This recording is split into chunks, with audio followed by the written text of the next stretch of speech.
जनाब स्पीकर, इसके मुकाबले मैंने बता दिया, मैं रिपीट नहीं कर रहा, but at the cost of reputation, जब $3 गैस की कीमत थी, इन्होंने कहा कि जहन्नम में जाओ, हमें जरूरत नहीं है। और आज गैस हमें मिलती नहीं, ढूंढने से भी नहीं मिलती। तो जनाब स्पीकर, किसी ने इसका नोटिस लिया, किसी ने इसका पूछा? जनाब स्पीकर, मैं आपको ये कहना चाहता हूं कि 2018 में इसी पार्लियामेंट पे हमला करने का ऐलान किसने किया था? सॉरी, 2014 में, 13 में, सॉरी 14 में। और अदालत उस्मा की बिल्डिंग में गंदे कपड़े किन्होंने लटकाए थे? और ये किसने कहा था जनाब स्पीकर कि बिजली के बिलों को आग लगा दो, हुंडी से पैसा लेके आओ, टैक्स देना बंद कर दो? जनाब स्पीकर, किसी ने नोटिस नहीं लिया, सब चुप थे। यानी इतनी बड़ी, देखिए जनाब स्पीकर, अगर मुजीबुर रहमान, शेख मुजीबुर रहमान मरहूम अगर हार जाता तो गद्दार कहलाता, because nothing succeed like success. जीत गया तो हीरो बन गया। यहां पर कहा जा रहा है एक यानी पार्टी का लीडर के हुंडी से पैसा लाओ, बिजली के बिल जला दो और टैक्स मत दो। जनाब स्पीकर, ये क्या है? ये अगर कानून और आइन की धज्जियां उड़ाने के मुतरादिफ नहीं तो और क्या है? किसी ने नोटिस नहीं लिया। जनाब स्पीकर, जब चीन के हमारे मेहरबान सदर जब तशरीफ ला रहे थे सितंबर 2014 में, तो जनाब स्पीकर, वजीर आजम ने, पूरी हुकूमत ने यानी मिन्नतें की कि भाई उठ जाओ यहां से, डी चौक से, 3 दिन के लिए अपना, कोई इतनी बड़ी क्यामत नहीं आ जाएगी। हत्ता के मुक्तदर इदारे ने भी अपना रोल अदा करने की कोशिश की। मैं जानता हूं इसको खुद, कि मैं इसका गवाह तो। उस रात मैं पूरी रात जागता रहा, जब मुझे रात को 11 बजे चीनी सफीर ने कहा कि चीफ मिनिस्टर, हमारे प्रेसिडेंट का दौरा मुअख्खर हो गया, अब नहीं आएंगे। उस रात नींद नहीं आई, इसलिए नहीं कि हमारी हुकूमत को नुकसान, पाकिस्तान के 22 करोड़ अवाम का नुकसान हो रहा था। जनाब स्पीकर, जो बिजली के मंसूबे लगने थे वो 7 महीने पहले लग जाते अगर वो मुआहदा 2014 में साइन हो जाता, और ज़राअत और सनत को तरक्की मिलती, उनकी चिमनियों से धुआं निकलता, लाखों लोगों को रोजगार मिलता। किसी ने नोटिस नहीं लिया। जनाब स्पीकर, सवाल ये पैदा होता है कि क्या दोहरा मेयार पर चल सकता है?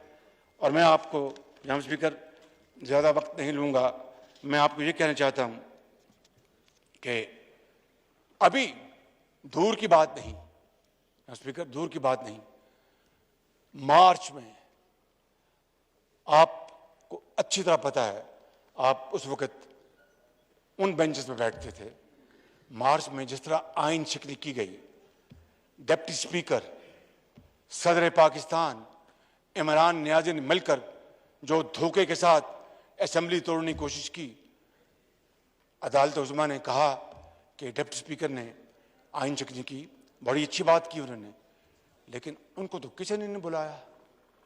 स्पीकर पंजाब असेंबली, जनाब स्पीकर, वो एक कार्रवाई करते हैं, उनको बुला लिया गया। जनाब स्पीकर, इस बात में मैं बहस में नहीं जा रहा कि स्पीकर को अदलिया बुला सकते नहीं बुला सकते, ये कानून के जो माहिर है वो बता सकते हैं। कह मैं ये रहा हूं कि अगर इस तरह निज़ाम चला कि मैंने जिस तरह बात की कि किस तरह डिक्टेटर्स ने पाकिस्तान की मईशत को तबाह किया और किस तरह मुल्क दो लख्त हुआ और किस तरह 72 साल हम एक दायरे में, विशिष्ट सर्कल में चलते आ रहे हैं, अगर इस तरह मामलात चलते रहे तो खुदा न खास्ता कायद की रूह हमेशा के लिए तड़पती रहेगी। लाखों मुसलमानों की रूहें जिन्होंने पाकिस्तान के लिए अपनी जानों का नजराना पेश किया, अपना घर बार छोड़कर हिंदुस्तान से आए और उजड़ पुजड़ कर पैदल, बैलगाड़ी पे, साइकिल पे, अपना रेलवे में, किसी बस में आए और रास्ते में अपने प्यारों को शहीद करवाया, क्या आज उनके लहू का हम ये एहतराम कर रहे हैं? उनको रूहों को हम ये सुकून पहुंचा रहे हैं। जनाब स्पीकर, मेरी बात आप गौर से सुन लें कि अगर इस मुल्क के अंदर अगर हमने सैंक्टिटी, इक्विटी, कानून और आइन और इंसाफ को हमने आगे ना बढ़ाया तो फिर हमें तारीख में कोई याद नहीं रखेगा, तारीख के औराक से हमारा नाम मिट जाएगा, खुदा ना खास्ता। मैं आपको ये कहना चाहता हूं जनाब स्पीकर, जब डीजी FIA बशीर मेमन, उसने तो इंटरव्यू दिया था ना, ये तो कोई ढकी छुपी बात तो नहीं जनाब स्पीकर। डीजी FIA ने कहा, बशीर मेमन ने, कि मुझे इमरान नियाजी ने बुलाया और कहा कि अपना आसिफ जरदारी, मरियम नवाज, अपना ख्वाजा आसिफ, शहबाज शरीफ, फलां फलां के खिलाफ केस करो। मैंने कहा जी नहीं बनते, मैं नहीं कर सकता। किसी ने नोटिस लिया जनाब स्पीकर? ये तो ही इज ऑन रिकॉर्ड, ये तो कोई दूर की बात नहीं, ही इज ऑन रिकॉर्ड। किसी ने बुला के पूछा, और आज अगर अदालत उज़्मा नोटिस लेती है FIA का तो उनका इख्तियार बड़े शौक से लें, लेकिन जनाब स्पीकर इमरान नियाजी वो है, हमारी, मेरी या मेरे ख़ानदान के या इन लोगों की जो इस कतार में बैठे हैं, इनकी बेलें हुकूमत के आने के बाद नहीं हुई जनाब स्पीकर। इमरान नियाजी का दौर था, उस जमाने में बेलें हुई और मेरिट पे हुई। और जनाब स्पीकर, NCA को मेरे बारे में किसने लिखा था? वो इमरान नियाजी और शहजाद अकबर ने खत लिखा था। पौने दो साल इसकी इंक्वायरी हुई और अल्लाह ताला ने, मैं बहुत खताकार इंसान हूं, अल्लाह ताला ने अपना कर्म किया। एक धेले की पाकिस्तान से कोई करप्शन का पैसा उन्होंने चारों सू बरतानिया में, ऑफशोर, दुबई और स्विट्जरलैंड, पता नहीं कहां का, उन्होंने पूछा फ्रांस, लेकिन खुदा के फजल करम से उस मालिक ने, मैं बहुत खताकार आदमी हूं, उसने इज्जत रखी और पाकिस्तान की इज्जत रखी। इन्होंने तो पाकिस्तान का डिफिड हो या कुछ और हो, पाकिस्तान की इज्जत को दाव पर लगाने के लिए कोई इन्होंने कसर नहीं छोड़ी। और जनाब स्पीकर, फिर आप देखें कि इमरान खान नियाजी की काबीना में ये NCA की मैंने अपनी बात की और NCA की दूसरी बात वाकया सुनाता हूं आपको, fact based. 190 million pound NCA recovery करता है। ये बात बहुत गौरतलब है जनाब स्पीकर, आपकी खिदमत में अर्ज करेंगे। 190 मिलियन पाउंड कितने पैसे बनते हैं? 50 अरब, 50 अरब रुपए। ये बता रहे हैं अगर डॉलर कहीं रुपया बढ़ ना गया हो तो 50 अरब बनते हैं। 50 अरब रुपए, ये सुनने वाली बात है। और मैं बतौर वजीर आजम ये कौम की अमानत है जो मैं आपके जरिए कौम को पहुंचाना चाहता हूं। और ये सीक्रेट नहीं, राज नहीं है, तो काबीना का फैसला है। काबीना में ये मामला उठा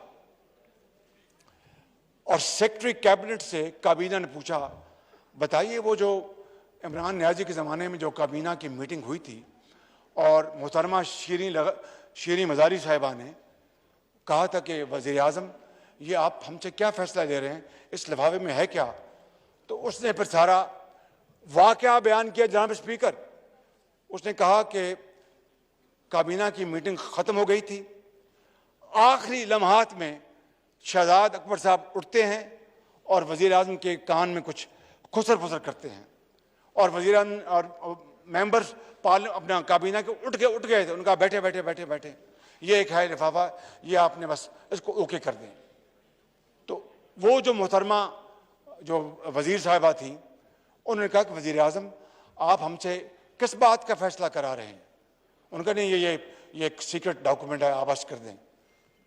जनाब स्पीकर, मैंने तो कानून नहीं पढ़ा, कानूनदान लेफ्ट एंड राइट बैठे हैं, दिन रात कानून की बातें मेरे कानों में करते हैं, कोई इधर से गुजर जाती है, कोई इधर से गुजर जाती है। लेकिन ये तो एक बड़ा सीधा साधा एक सिंपल एक फैक्ट है कि मुस्तफ़ा इम्पैक्स केस में अदालत उज़्मा ने फैसला किया था कि वज़ीर आज़म का फैसला वो है जो कि काबीना का फैसला है।